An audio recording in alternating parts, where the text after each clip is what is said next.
Don't try to change people because you can't. We can't. Change means transformation. Change means completely. Change means to not revert. When we try it, they revert, they fight, they hate you, they take it out on you. You hate yourself in the process, you get bitter, you hate them. So why on earth did you try in the first place? They should be more grateful. Why on earth can they not see the value? And that's the thing. When it comes to change, it is a molecular, psychologically, spiritually, physically, emotional, radical transformation. They can never be the same again. Their brain is not the same. Their body is not the same. Their nervous system. We are just humans. We don't have that power. And for that change to happen, they have to be placed in specific conditions. So sometimes when we try to change people, we interrupt the process. Like a caterpillar, you do not mess with the chrysalis that they've formed. The minute you try to help a caterpillar in the process of it being a butterfly, they have to fight themselves out of the chrysalis so that when they come out, they can fly and survive. And if they have not built up that strength, they will not survive their life as a butterfly. In fact, they will die, they will fall, they will not make it. And that is why we cannot change people, because we actually hinder them in that process. That person we would have helped create would not survive whatever is to come next, because the specific conditions that they were supposed to stay in and choose that change and allow that change, we've released them maybe prematurely, maybe we've delayed it even as well.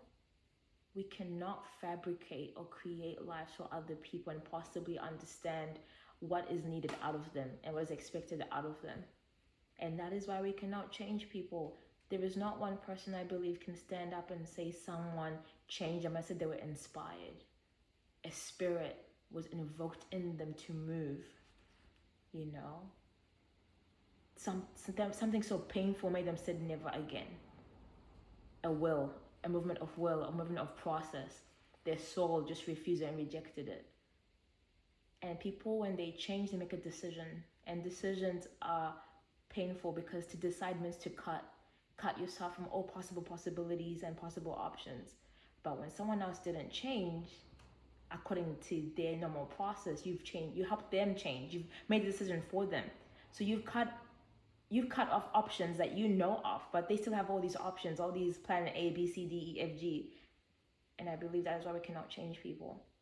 Allow them to be changed.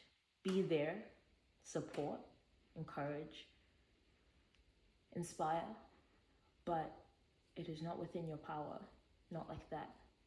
Let them fight their way out of the chrysalis, because it is very important that they're able to break through and fly. Otherwise, they will not have the strength to survive the conditions that are to come next. It won't be sustainable, it won't be long lasting, because then they never changed. It was probably a temporary mask to please you, make you feel proud, make you feel good about yourself. I'm trying to change them, or they're really trying, but it's just not the time. It's not the season. They haven't decided yet. They haven't been moved away from wherever they are yet. And that just needs to happen, and it has to be separate from what we want for other people. We can want things for people, but we have to understand the mechanics. A person changed, you can tell, and they change forever, typically, you know?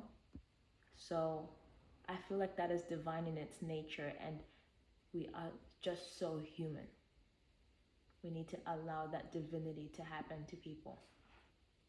We can assist in the conditions and the environment for it, but it is not by our hand.